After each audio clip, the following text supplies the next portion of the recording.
Hi guys, this is Cheryl's Window, and today I wanted to show you another new gadget that I have. This is Zutters Distrezzed Journal, and it's supposed to be able to give you that tattered edge on the edges of your papers.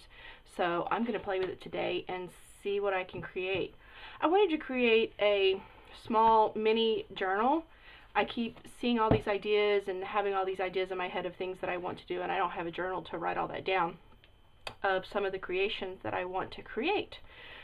So I wanted to make one today, and I wanted to make one similar to the Donna Salazar style albums that she's making with the corrugated cardboard and the watercolor paper, the real fluffy watercolor paper. So that is exactly what I've done. I've got my covers here, just some cardboard boxes that I cut, and I believe these are 6.5 by they're about 6 1/4 by 9.5, and the paper is the exact same size. And this was just standard watercolor paper. I'm going to play with it and see what happens. I haven't tried this yet, so not real sure what we're going to come up with here. This I'm going to peel off some of it and distress it and see again what we can come up with. I've played with some different corrugated board, and you'll see that some has a skinnier edge on one side and some doesn't. This seems to be pretty consistent throughout, so there doesn't seem to be a skinny or a thick side. And basically what you're going to do is just kind of peel away some of the layer. And I guess everybody has their own different way of doing this. And just kind of peel it away as much or as little as you want to get that edge. Now, Bind It All does have their own little corrugated board that you can buy now. It's supposed to be real easy to peel, and comes in, I believe, 13 by 13, so that you can use it for the cover or the back of the album. So basically, that's all that you do, and just keep tearing it until you get it the look that you're looking for, distressed enough or covered enough. You might like it just plain like it is. I like to have mine fairly distressed, and then you can rip through here and use your tools. So see if I can get another edge here to come up pretty easy. And sometimes you have to do it in pieces and just keep peeling it back. So it's really fun when you get these little edges on it, because you can put tags on it, you can leave some of the paper there so you can stamp it, you can ink it.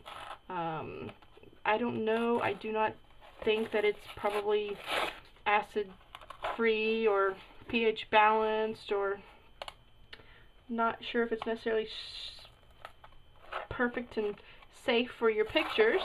I think the ones that you can get from the Bind It All may be. A lot of them are now coming out with some that are treated. I'm just using this for a journal, so I'm not really worried about it. And I'm not so worried about all my pictures anymore. If it's something that's really memorable, then yes. But the picture qualities are lasting longer. I have copies of my photos. Almost all my photos are digital. If it's a really important photo, then I'm going to use the best products that I can. But I'm getting to the point now where I like putting all kinds of different things in my pictures. So see, that's looking really torn up right now, and that's kind of what I'm going for. I think I'm just going to peel a little bit away from here.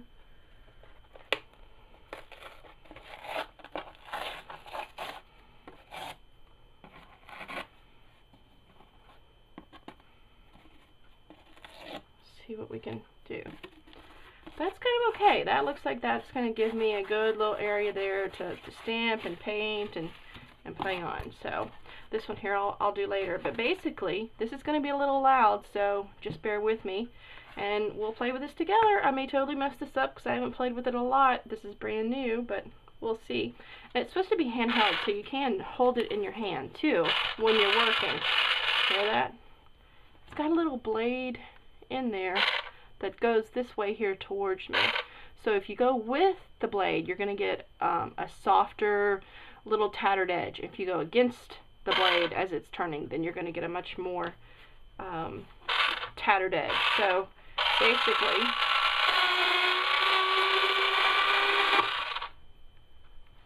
that's real.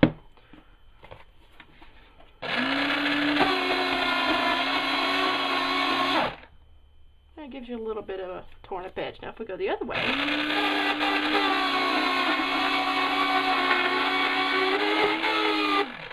see, it gives it a much more ratted little edge. I think that's what I want to do here. So just keep going.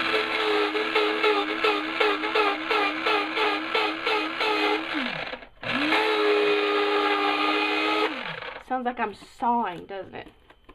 When I was playing with it, when I got it in the mail, my husband came in here and asked me what in the world I was doing. He thought it and got into his power tools. So I'm not going to do this whole thing right now, just to give you an idea. I'll come back and do that.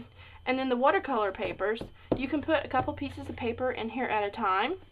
So that's what I'm going to do. I have 1, 2, 3, 4, 5 pieces of paper. So let's see what we can get here.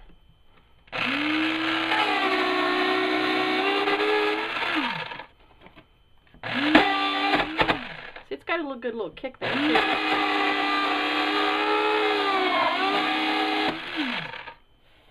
See, it gives you that little rough edge. I want a little bit more than that though. So let's try going the other way.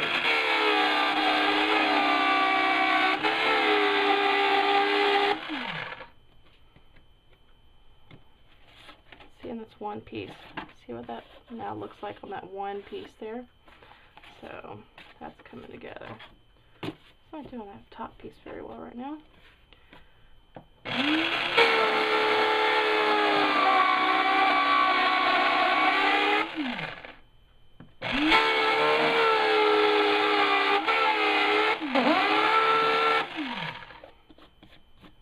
Oh yeah. So I'm going to sit here and I'm going to finish edging these, and then we'll come back and I'll try to put this together and see what kind of little album I can make.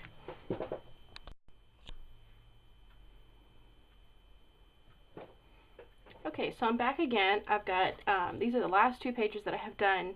I broke the other one up. I think I was doing like 4, because this is really thick watercolor paper. And you see I'm making a mess. So this is definitely a messy operation. But I found in doing this, just this little bit here that I've done so far, is that I think I'm liking holding it by hand better than putting it on the table. Now the shorter little pieces, sometimes it's easier to put them on the table just so you can control your paper. And I'll edit the video so that this doesn't totally kill your ears when I play it.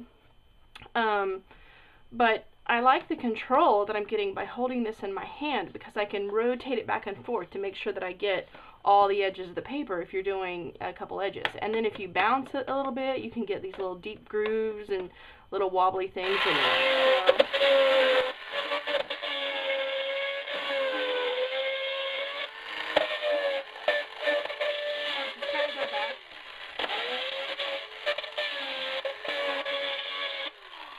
You kind of go back and forth, but see, now I can really get more control over where my little edges go. So I like that a lot. It took those little pages that I did, and now I have this many from those 12 pieces of paper, and some of these are still together. So once we go through them and separate them all, this is going to be a chunky, cute little book.